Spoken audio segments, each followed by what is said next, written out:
ముందే అర్థమైపోవాలని ఆలయానికి వచ్చింది.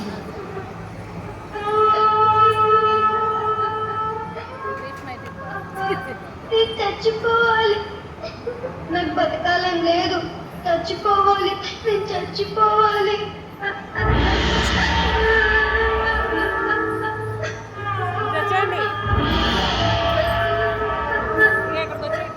ఎందుకు బంగారు చనిపోవాలనుకుంటున్నావు? నాకు పుట్టుకతోనే కాళ్ళు చేతులు అవిటివైపోయాయి.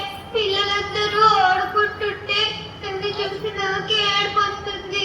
రాత్రి కలలో స్వామి కనపడి, నువ్వు కనక దుర్గమ్మకి నీ చేతులతో పసుపు కుంకుమలతో అభిషేకం చేస్తే నీ కాళ్ళు చేతులు వస్తాయని చెప్పాడు. రెండు చేతులు కదలంగాని నా చేతులతో నీకు అభిషేకం ఎలా చేయను?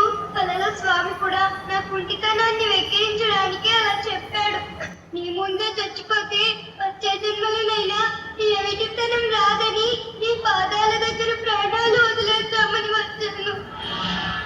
నన్ను నమ్ముకున్న నా వాళ్ళని నేను చావనివ్వను. కాళ్ళు చేతులు లేని బతుకు బతకాలని లేదు. నీ అవిటితనం పోతుందిలే. ఎలా పోతుంది?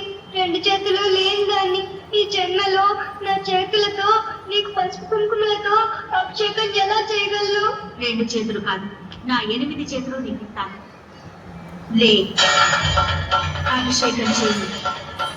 లే.